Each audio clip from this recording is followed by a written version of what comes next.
Welcome to the holiday edition of Sustainability in the Air, the world's number one podcast on sustainable aviation. Over the next couple of weeks, we will bring you some of the finest conversations from our archives and add context based on the latest updates from the companies featured. First up is our episode with Scott Kirby, the CEO of United Airlines, the airline that continues to set new standards in terms of their sustainability commitments and efforts. Since our episode with them, incidentally one of our earliest, they've made a number of major announcements that are worth noting. The United Airlines Ventures Sustainability Funds, SM, has now grown to nearly $200 million, backed by partners like Amex GBT, Aramco Ventures, and Aviation Capital Group. Launched in February of 2023, this fund is a rallying point for businesses and consumers alike to support the supply of sustainable aviation fuel. Remarkably, over 60,000 customers have already contributed. Earlier this year, United also introduced a unique and creative approach to promoting sustainability by welcoming Oscar from Sesame Street as their new Chief Trash Officer. Oscar is playing a crucial role in narrating the airline's journey in converting regular trash into sustainable aviation fuel. This is done in collaboration with Fulcrum Bioenergy.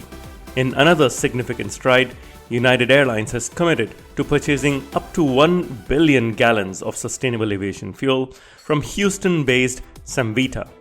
Cemvita made headlines in April this year for opening its first full-scale SAF plant that innovatively uses carbon dioxide to manufacture SAF. Adding to these efforts, United is working in collaboration with Boeing, NASA, and key players to conduct in-flight testing to see how SAF impacts contrails and non-CO2 emissions. United isn't stopping here. They invested in EPS Electric Power Systems, a leader in electrified aviation batteries and powertrains. EPS's cutting technology is offering modular, flexible, and safe solutions for various aviation applications. You can listen to Nate, EPS's CEO, in a previous episode of the podcast, or read his story in the book Sustainability in the Air. Last but not the least, United's commitment to environmental sustainability extends to initiatives like UAV Sustainable Flight Fund and the Eco Skies Alliance. Plus, they have established United Airlines Ventures, a venture fund dedicated to investing in technologies that will revolutionize sustainable aviation. This is just the tip of the iceberg. I spoke with Scott Kirby, who is one of the most knowledgeable and passionate CEOs when it comes to climate and sustainability. Without further ado, let's dive straight into Scott's interview, recorded early in 2022, as he walks us through United's sustainability strategy and sets the stage for many developments to come. Today, my guest needs no introduction. Scott Kirby is the CEO of United, has been in leadership positions at multiple airlines, and the last time we spoke around a multitude of issues impacting United post-COVID, his eyes lit up when we spoke about sustainability. And in fact, I remember the last time we met, Scott, you were about to board the world's first flight fueled by sustainable aviation fuel. How did that go just a couple of days after we met?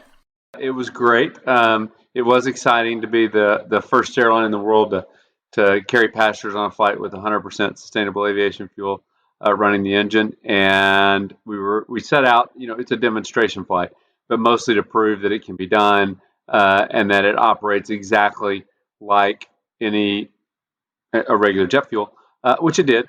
But it was also amazing to me, and it's a sign of the hunger for real solutions in the world. The number of people that knew about it. A few hours after that, I was at the Business Roundtable, which is, CEOs of big corporations. And, a dozen of them came up to me to talk about the flight, and they were excited about it. Like, I was surprised they even knew about it. It was 2 hours after we landed. But it just proves that people really are looking for answers and looking for solutions. Now, it's not just that your eyes lit up when we spoke about sustainable aviation, But United has taken a pole position when it comes to sustainability. But you don't have pressure like the EU airlines do. You don't have consumer pressure like some other airlines do. Yet you have taken a very commanding stance when it comes to sustainability. Why is that? Well, the pressure for me comes from the fact that I have 7 kids and I want to leave a better world behind for them. I mean, it really is. Not just for them, but for everyone. And I have been interested in climate change in particular since I was in college. The science has been fascinating. Back then, it wasn't called climate change, it was called global warming. And it was a theory back in the 80s, but it was a theory with a lot of substance. And it was going to take time to prove it, but a theory with a lot of substance behind it. And so I've been interested in it for a long time. I also, because of that, recognize there's very few people that still recognize the severity of the impacts of what climate change will mean to the globe and how we reach tipping points that essentially become impossible, almost impossible to come back from, or tens of thousands of years to come back from. And if we don't solve it and solve it pretty soon, we're going to hit some of those tipping points. And the world is forever changed if we do that.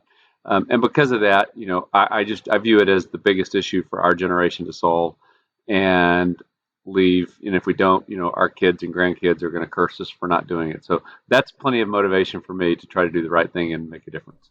Absolutely. It always works better when there's a personal motivation to this. But in our industry, airlines are not in a state where we can just tomorrow say, buy an electric car and stop going to the gas station. Yeah. Right? Aviation is hard to decarbonize. What are United's net zero goals and how are you going to get there?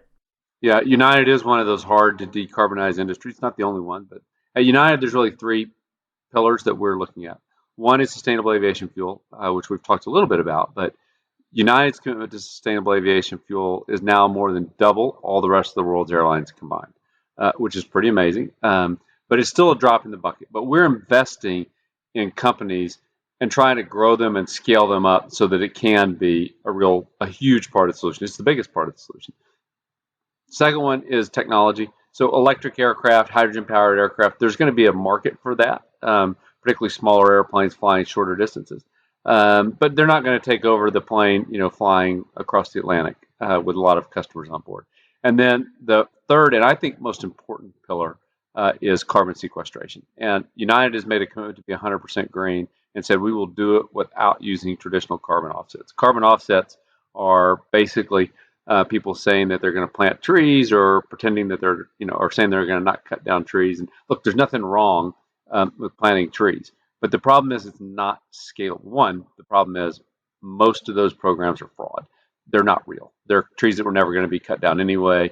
And so they aren't really doing anything to change the climate. But more importantly, they're not scalable even if they were real. If we planted every square inch of the planet that could grow trees, it would account for less than 5 months of mankind's emissions. What that means is when everyone is relying on carbon offsets on planting trees as their way to get to net zero, we've accounted for 5 months of mankind's emissions and not the next 100 years, and we won't be close. And so we have to do something else, and carbon sequestration is the only thing that we have that's scalable, that's an answer today. There are so many things I want to touch upon here. Let's start with carbon sequestration. It's expensive and it's not yet scalable. It's really far out in the future. I know you've just invested in a company that does carbon sequestration directly to fuel, to SAF.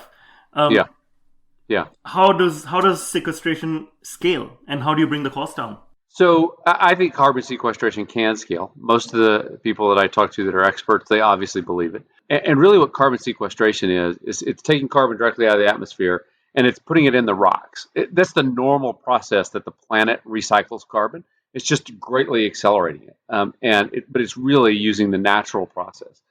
I believe we can get it to be cost effective. If we could put a price on carbon today, if we could get governments to put a price on carbon around the world, carbon sequestration would grow on its own. It's not economic today, but neither were wind and solar 20 years ago.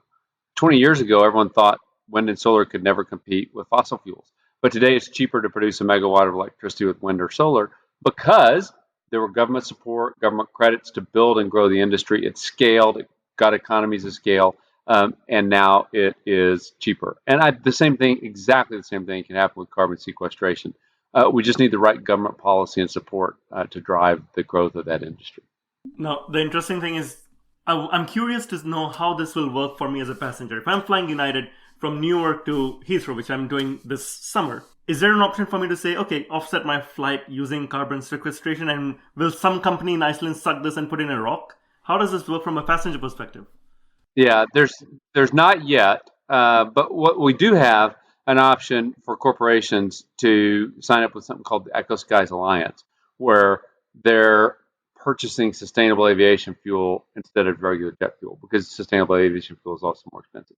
What we're doing at United is reinvesting those proceeds in companies that are trying to grow and scale and build sustainable aviation fuel. The biggest thing for sustainable aviation fuel, though, is we need the right government support. The challenge that sustainable aviation fuel has is there's no government support for it. So if you have a feedstock, you can either turn it into jet fuel or you can turn it into diesel, but the government pays you a couple of bucks extra to turn it into diesel. So of course you turn it into diesel.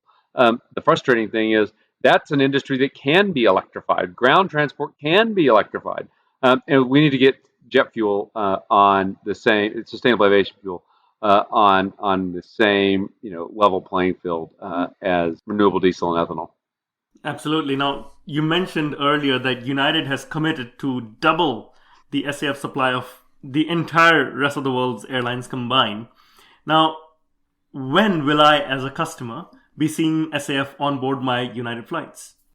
You already are. In fact, our flights out in Los Angeles have SAF essentially on every flight. We're blending it directly into our jet fuel supply out of Los Angeles. And we have to have more locations. There's a facility being built in outside of Chicago right now. Well, hopefully we'll ultimately feed Chicago. Another point that's a problem with regulation, that all gets shipped to California because California does have credits for fuel. So if you produce sustainable aviation fuel in Chicago, economically, you almost have to ship it, which burns extra carbon, to California. That's why we need federal policy that's regular across the whole country. Because those economic incentives are really important to growing the industry and building the industry. But right now, it's only available in California. Right. No, that's a very important point, right? It's not available everywhere. There's shortage of supply in general. On the flip side, though, given that there's so much limited supply of SAF, United locking in a huge amount, doesn't that deprive other airlines of SAF? Well, it's not that the supply is so limited that's not the issue. The issue is creating supply. The reason we have double the commitment of anyone else is we have gone out and helped build companies that are creating it. The supply doesn't exist. We have to create it ourselves. That's part of the reason and I hope, by the way, that's a record that doesn't stand long, that everyone else starts doing the same thing. But the only way to get SAF is to fund and build the companies that are creating SAF. It's not an option to just go off and buy it, except in minuscule amounts.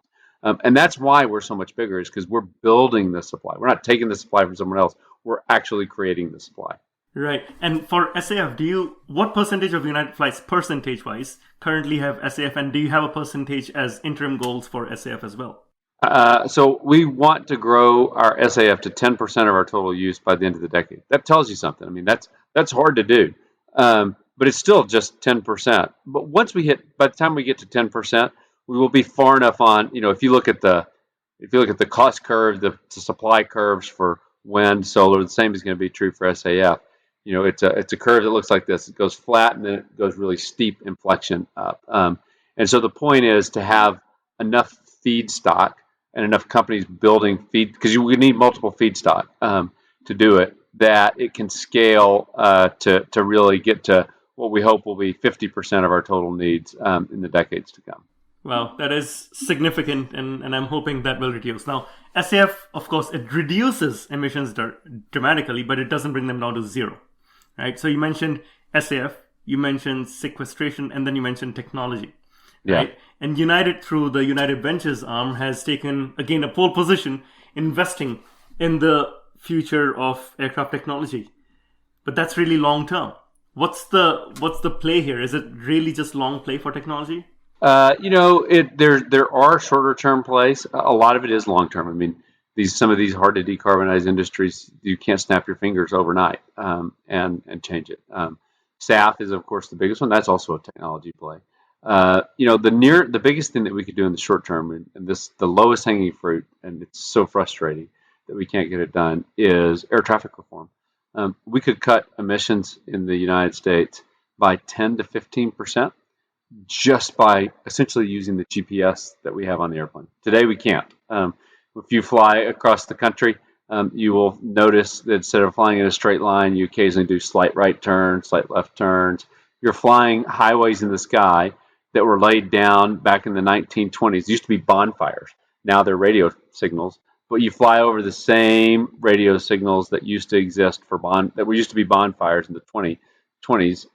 And we've got GPS technology, but we can't use it to fly. We literally could cut emissions by 10 to 15%. Oh, by the way, save you the same amount of time. You've got the time that you spend in the air. Right. No, it is definitely a long road. Now, you have, through United Ventures, invested in Zoravia, Heart, Archer. Do you see electric as the future of aviation? I think electric is the future for small and short haul aircraft that aren't flying very far.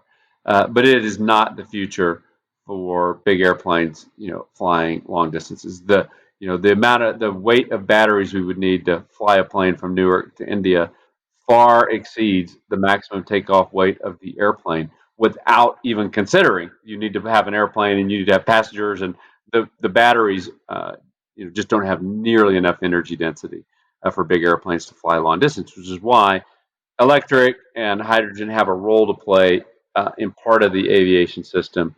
But big airplanes there's nothing even on the drawing board that doesn't require jet fuel. And so making it sustainably is the important thing to do.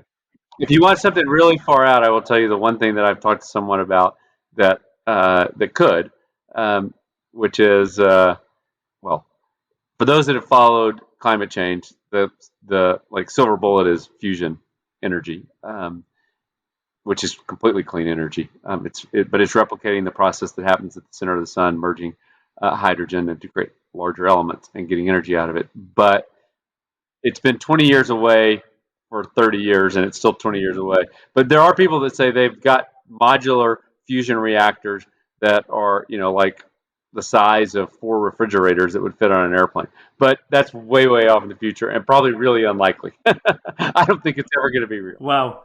Nuclear fusion on my flight. Yeah. That's something I hope to experience sometime in the future. One of the investments, one of the more newsworthy announcements were actually your investment in Boom Aviation, the supersonic jet. Tell us about that. Why Boom? Yeah, so we've worked with technology providers throughout.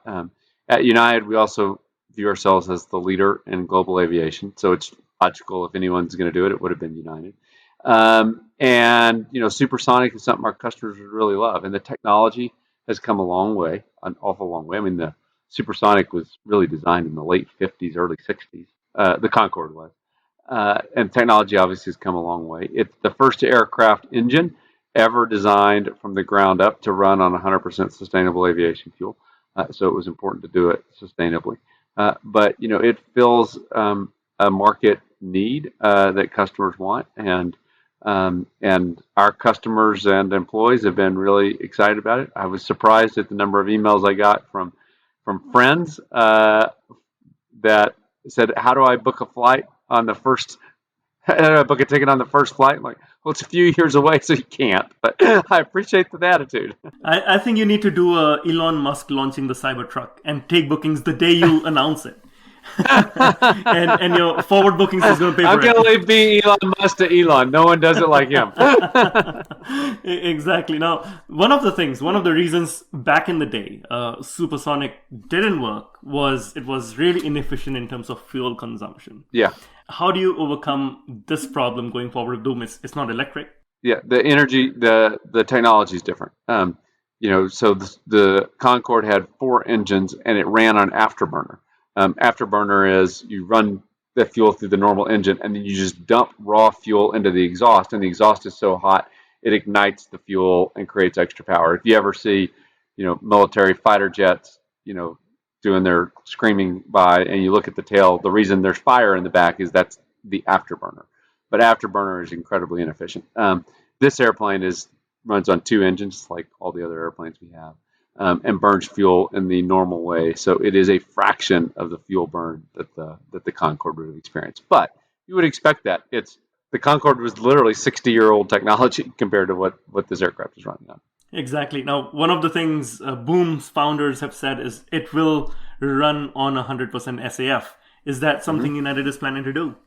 It is, and in fact, we insisted on that before we would purchase the airplane.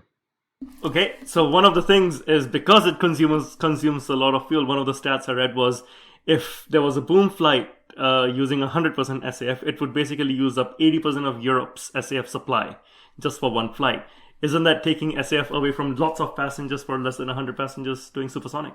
I think that's the wrong way to look at it because it's flights in the future, and the SAF supply has to be different in the future to make it work. So trying to compare what's going to happen with a supersonic airplane, decades from now, with the supply for an industry that's just beginning is an apples and oranges comparison. Fair enough. Hopefully the future supply will be enough for everyone. Going back to United Ventures, it's a recent initiative.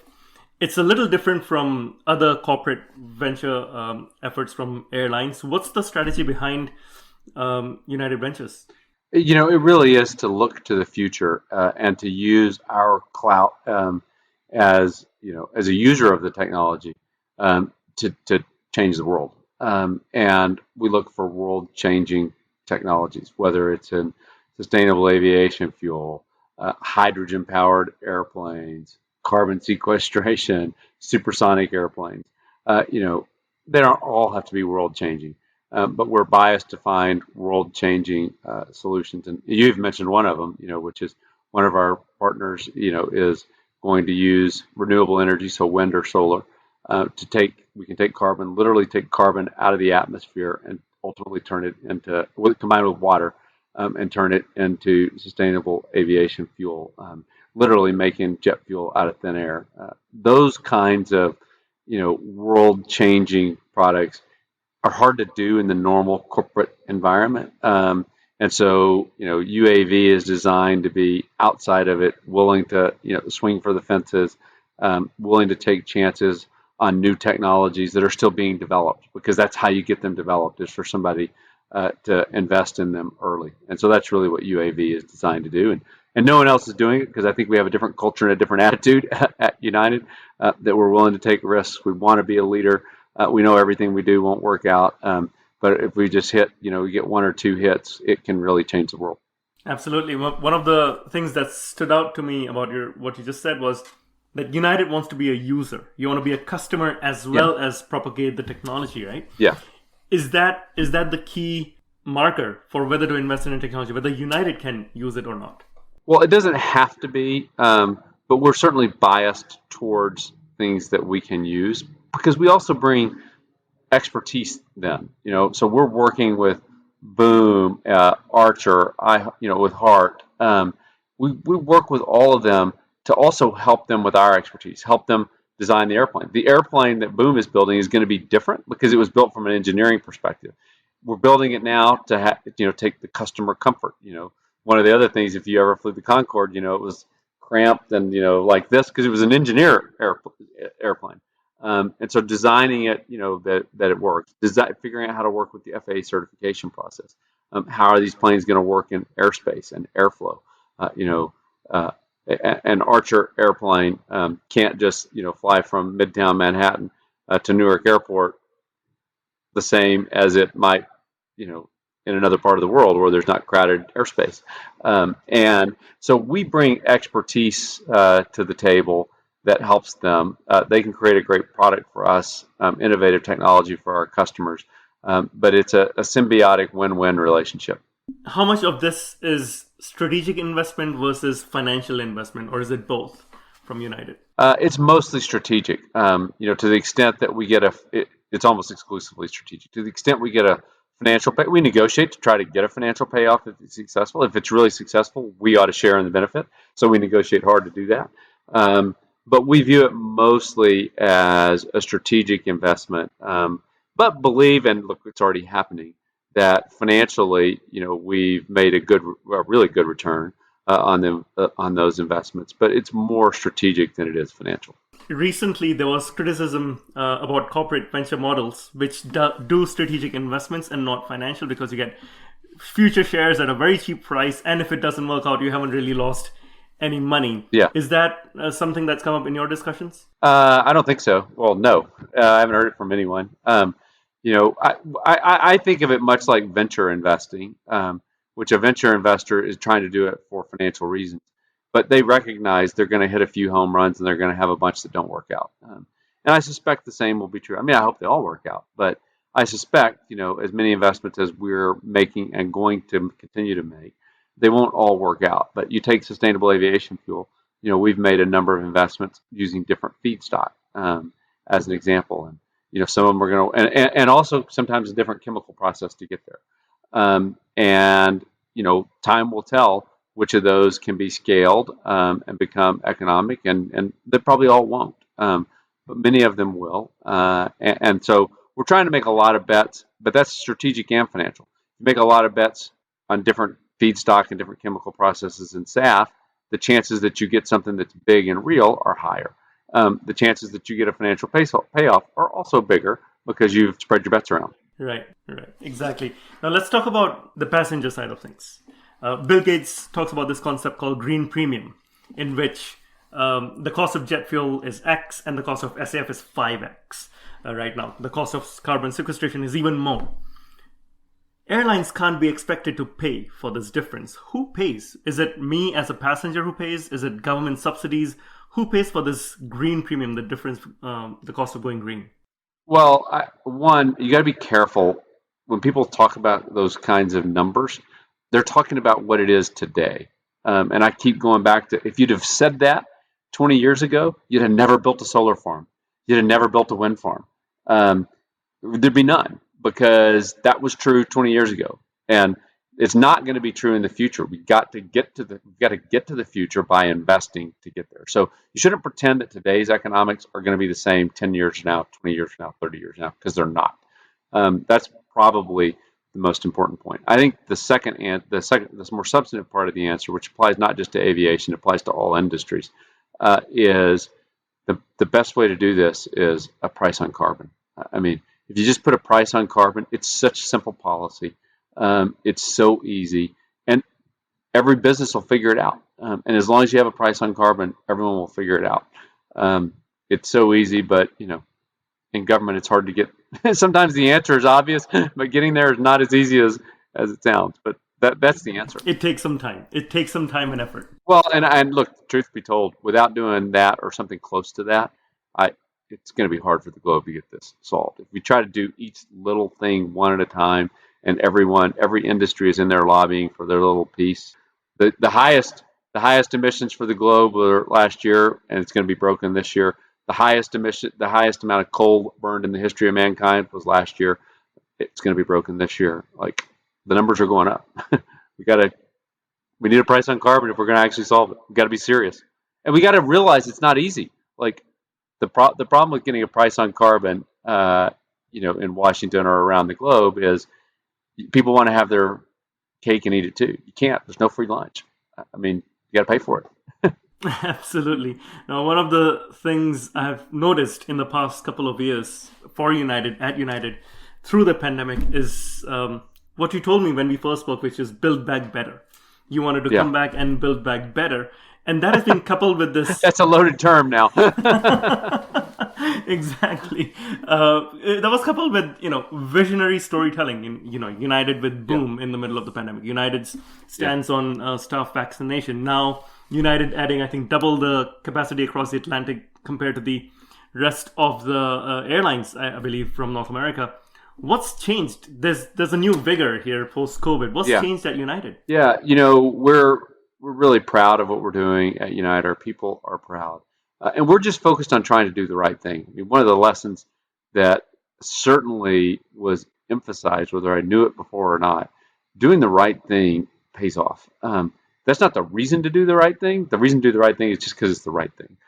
But it pays off. And we did so much during COVID, whether it was our sustainability initiatives, we're not talking about on this one, but our diversity initiatives and the Aviate Academy out in Goodyear, Arizona, or we're the first airline to require masks on airplanes. We're the only airline to ever actually run the airflow when passengers were on the ground, so that you got the benefits of that. It cost us money. It cost us $50 million to do that. But we did it, and it protected customers. Didn't even know protected customers, even though they didn't know it. But it was the right thing to do. Or vaccine requirements, like just so much of what we've done, just doing the right thing. It also turns out to be really simple. I mean, people get lost in detailed spreadsheets and PowerPoints. You just say, what's the right thing to do? Like, your job's a whole lot easier, and you can go have fun with your kids. Yeah, exactly. And this vision, it's definitely been communicated out to the world from strategic perspective.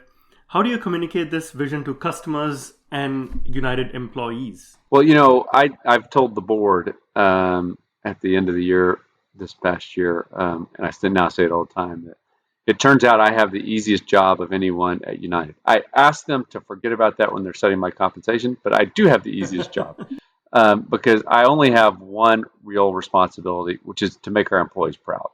All the things we've talked about today are the kinds of things that make them proud. There's a lot more for customers, it's connection saver, buying new airplanes with great interiors. Like, there's all kinds of things that make them proud. But if they're proud, then if something goes wrong, they're going to want to go above and beyond to make sure that customers don't leave with that as the impression of the norm at United. But even when things go well, I had a CEO who's a global customer emailed me, actually texted yesterday, that the fourth time in a row he was on a flight where the captain either came out and talked to the first class customers or hand wrote them a note. He's like, how is this happening? Those are the kinds of things. Those are four different captains. We can't force them to do that. Four different captains who are proud of United Airlines, and they want the customers to feel that way. That is change. Our flight attendants, they've been amazing. Like, our the number of incidents we've had on United airplanes are 10 times lower than what has happened at other airlines. Not zero, but 10 times lower than what have happened because they do an amazing job, because they're proud. And when you're proud, you just deliver for the customers. And as much as anything, that's what we're doing, trying to create an environment in a culture where our people are proud. And, I'm one person, but if we've got 100,000 people that are proud and want to go above and beyond, we're going to be the greatest airline in the history of aviation. That is fantastic. And that's something that never goes wrong. Make your people proud. Yeah. And it will come back to reward, not just you, but everyone who's dealing with the brand. Sustainability, going back to it. Do you feel that your sustainability efforts are making United employees proud? I know that they are. I mean, I hear about it all the time. There's a lot of things that make them proud, but sustainability is one of those that particularly there's an awful lot of people that are passionate about it. And they're really proud of the leadership role and the honesty that we have. Like, it's not a marketing issue for us. I say to people, anytime that the sustainability group reports to the head of marketing, you can know it's probably fraud because it's just marketing. And I joke about, like, who's the chief sustainability officer. The truth is, it's me. Like, there's nobody that's as passionate about it as I am. We have one, but and Lauren is wonderful. But it has to start at the top for it to make a difference. And if it doesn't, it becomes a marketing issue of, like, how do I get away with saying I'm green at the cheapest possible dollar? That's not what we do at United. We're trying to do the right thing. Right. No, and kudos to you for that. Thank you. Final question. Your advice to other airline CEOs who sometimes are struggling with just even getting started. There's not enough SAF. There's a wild west out there when it comes to technology. How does an airline CEO today get started with sustainability? I encourage them to learn more about it. I mean, this is not unique to airlines. This is other CEOs. There's not many that know enough about it, about what's real and what's not. And sometimes they believe they're doing the right thing, when their team says, if we write $1 million check to the Conservancy Fund, they'll offset 100% of our emissions. But they don't realize that what is really happening isn't changing anything in the world. And so first and foremost is learn about it. And the second thing is, don't get lost in what is happening today. Far too many of them get stuck with, well, here's the cost of SAF, and I don't know where to go buy it today. Because this should be like safety. It's not a competitive issue. It should be about all of us raising the standards to the highest level possible. But that's mostly what I do. And if they don't do it, then you should fly on an airline that does. It looks like we have a guest in my background.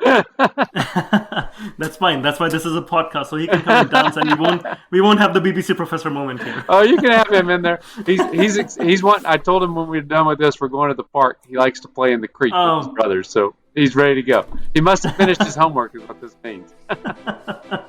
Well, that's good news then. And I'll wrap it up so that you can get out and spend some time on the creek. But Scott, this was a pleasure speaking with you. I really appreciate you being very honest about the challenges as well as the vision.